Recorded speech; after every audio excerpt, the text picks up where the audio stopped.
ಎಲ್ಲರಿಗೂ ನಮಸ್ಕಾರ. Welcome back to ನಾಯನ ಅಡುಗೆ. ನಾನು ನಿಮ್ಮ ನಾಯನ. ಫ್ರೆಂಡ್ಸ್, ಇನ್ನೂ ಯಾರೆಲ್ಲ ನನ್ನ ಚಾನಲ್ಗೆ ಸಬ್ಸ್ಕ್ರೈಬ್ ಆಗಿಲ್ವೋ ದಯವಿಟ್ಟು ಈಗಲೇ ಸಬ್ಸ್ಕ್ರೈಬ್ ಆಗಿ ಸಪೋರ್ಟ್ ಮಾಡಿ, ಹಾಗೆ ವಿಡಿಯೋಗೆ ತಪ್ಪದೆ ಒಂದು ಲೈಕ್ ಮಾಡಿ ಅಂತ ಹೇಳ್ತಾ ಇವತ್ತಿನ ರೆಸಿಪಿನ ನೋಡುವಂತಹ ಸಮಯ. ಇವತ್ತಿನ ರೆಸಿಪಿ ಬಂದು ಚೋಲೆ ಮಸಾಲೆ.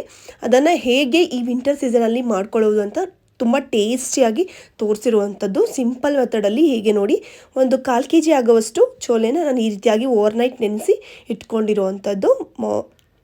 ಇಟ್ಕೊಂಡಾದ್ಮೇಲೆ ನೋಡಿ, ಈಗ ಒಂದು ಕುಕ್ಕರಿಗೆ ನಾವು ಏನು ಮಾಡಬೇಕು, ಚೋಲೆ, ಬೇಲಿ, ಚಕ್ಕೆ, ಲವಂಗ ಮತ್ತು 2 ಏಲಕ್ಕಿ, ಅದರ ಜೊತೆಗೆ 1 ಸ್ಪೂನ್ ಅದರ ರುಚಿಗೆ ತಕ್ಕಷ್ಟು ನೀವು ಉಪ್ಪನ್ನು ಆ್ಯಡ್ ಮಾಡಿಕೊಂಡು ಅದಕ್ಕೆ ಹಾಕ್ಕೊಳ್ಬೇಕಾಗತ್ತೆ.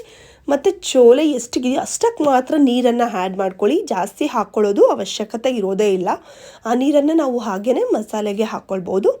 ನೋಡಿ, ಈಗ ಅದನ್ನು ನಾನು ಮುಚ್ಚಿ ಒಂದು 2 ವಿಸಿಲ್ ಮಾತ್ರನೇ ಕೂಗಿಸ್ಕೊಂಡು ಬಂದಿದ್ದೀನಿ. ನೋಡಿ, ಚೆನ್ನಾಗಿ ಯಾವ ರೀತಿಯಾಗಿ ಕ್ರೀಮಿ ಸ್ಟ್ರಕ್ಚರ್ಗೆ ನಮಗೆ ಬಂದಿದೆ ಅಲ್ವಾ, ಈ ರೀತಿಯಾಗಿ ನಾವು ಅದನ್ನು ಬೇಯಿಸ್ಕೊಳ್ಬೇಕಾಗತ್ತೆ. ನೋಡಿ, ಈ ರೀತಿಯಾಗಿ ಬೆಂದಿದ್ದಾದಮೇಲೆ ಅದರಲ್ಲಿರುವಂಥ ಸ್ಪೈಸಸ್ನ ತೆಗೆದು ಪಕ್ಕಕ್ಕೆ ಇಟ್ಬಿಡಿ. ನೋಡಿ, ಈಗ ಒಂದು ಪ್ಯಾನಿಗೆ ಸ್ವಲ್ಪ ತುಪ್ಪ ಮತ್ತು ಒಂದು 3-4 ಸ್ಪೂನ್ ಆಗುವಷ್ಟು ಎಣ್ಣೆಯನ್ನು ಹಾಕ್ಕೊಂಡು ರುಚಿಗೆ ಒಂದು 2-3 ಮೆಣಸಿನ್ಕಾಯನ್ನು ಹಾಕ್ಕೊತಾ ಇದ್ದೀನಿ. ನೋಡಿ, ಈಗ ನಾನು ದಪ್ಪಗೆ 2 ಮೀಡಿಯಮ್ ಸೈಜ್ ಈರುಳ್ಳಿನ ಹಚ್ಚಿ ಈ ರೀತಿಯಾಗಿ ಅದನ್ನು ನೀಟಾಗಿ ಪೇಸ್ಟ್ ಮಾಡ್ಕೊಳ್ತಾ ಇರುವಂಥದ್ದು ಈರುಳ್ಳಿನ.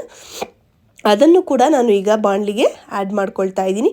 ಅದಾದ ನಂತರ ಏನು ಮಾಡಬೇಕು ಅಂದರೆ, ನಾವು 2 ಮೀಡಿಯಮ್ ಟೊಮ್ಯಾಟೋವನ್ನು ತೊಗೊಳ್ಬೇಕು. ಈ ರೀತಿಯಾಗಿ ಕಟ್ ಮಾಡಿಕೊಂಡು ಅದನ್ನು ಕೂಡ ಗ್ರೈಂಡರ್ಗೆ ಹಾಕ್ಕೊಂಡು ಬ್ಲೆಂಡರ್ಗೆ ಅದನ್ನು ಕೂಡ ನೀಟಾಗಿ ನುಣ್ಣಗೆ ನಾವು ಅದನ್ನು ರುಬ್ಕೊಳ್ಬೇಕಾಗತ್ತೆ.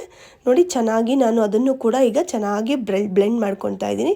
ಬ್ಲೆಂಡ್ ಮಾಡಿದ್ದಾದಮೇಲೆ ಅದನ್ನು ಕೂಡ ಈಗ ನಾನು ಅದಕ್ಕೆ ಪ್ಯಾನ್ಗೆ ಆ್ಯಡ್ ಮಾಡ್ಕೊಳ್ತಿರೋವಂಥದ್ದು.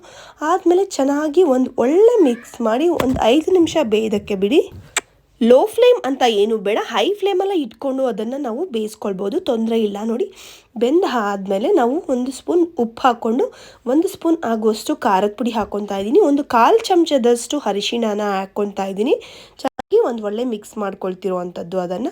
ಈಗ ನಾನು ನೋಡಿ, ಒಂದು ಅರ್ಧ ಚಮಚದಷ್ಟು ಗರಂ ಮಸಾಲಾನು ಕೂಡ ಆ್ಯಡ್ ಮಾಡಿಕೊಂಡು ಅದನ್ನು ಕೂಡ ಒಂದು ಒಳ್ಳೆ ಮಿಕ್ಸ್ ಮಾಡಿಕೊಂಡು ಅದೆಲ್ಲ ಹಸಿ ವಾಸನೆ ಹೋಗೋವರೆಗೂ ಚೆನ್ನಾಗಿ 1-2 ನಿಮಿಷ ಅದನ್ನು ಕೂಡ ಮತ್ತೆ ಫ್ರೈ ಮಾಡ್ಕೊಳ್ತಿರುವಂಥದ್ದು.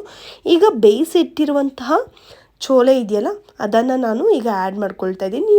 ನೆನಪಿರಲಿ, ನಾನು ಆ ಬೇಯಿಸಿರುವಂತಹ ನೀರಿನ ಜೊತೆಗೂ ಕೂಡ ನಾನು ಇದನ್ನು ಹಾಕ್ಕೊಳ್ತಿರುವಂಥದ್ದು, ಅದನ್ನು ಸೈಡಿಗೆ ತೆಗೆದಿಲ್ಲ. ಈಗ ಹಾಕಿದ್ದಾದಮೇಲೆ ಚೋಲೆ ಮಸಾಲ ಇದೆಯಲ್ಲ, ಅದನ್ನು 2 ಸ್ಪೂನ್ ಆಗುವಷ್ಟು ನಾನು ಇಲ್ಲಿ ಆ್ಯಡ್ ಮಾಡ್ಕೊಂಡಿರುವಂಥದ್ದು. ಅಂದರೆ ಒಂದು 10 ರೂಪೀಸ್ ಪ್ಯಾಕೆಟ್ ಸಿಗುತ್ತಲ್ಲ, ಅದನ್ನು ಚೋಲೆ ಮಸಾಲ ಹಾಕ್ಕೊಂಡ್ರೆ ಸಾಕು. 1/4 kgಗೆ ಸಾಕಾಗುತ್ತೆ, ತುಂಬಾ ಚೆನ್ನಾಗಿ ಬರುತ್ತೆ.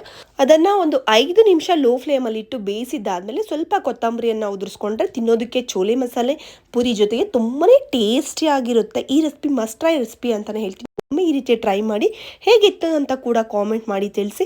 ಫ್ರೆಂಡ್ಸ್, ಇದೇ ರೀತಿ ವೀಡಿಯೋಸ್ಗಾಗಿ ನನ್ನ ಚಾನಲ್ನ ಈಗಲೇ ಯಾರೆಲ್ಲ ಸಬ್ಸ್ಕ್ರೈಬ್ ಆಗಿಲ್ವೋ ಈಗಲೇ ಸಬ್ಸ್ಕ್ರೈಬ್ ಆಗಿ, ಹಾಗೆ ತಪ್ಪದೆ ಒಂದು ಲೈಕ್ ಮಾಡಿ ಅಂತ ಹೇಳ್ತಾ ಮುಂದಿನ ವೀಡಿಯೋಲಿ ಸಿಗ್ತೀನಿ. ಅಲ್ಲಿವರೆಗೂ ಟೇಕ್ ಕೇರ್.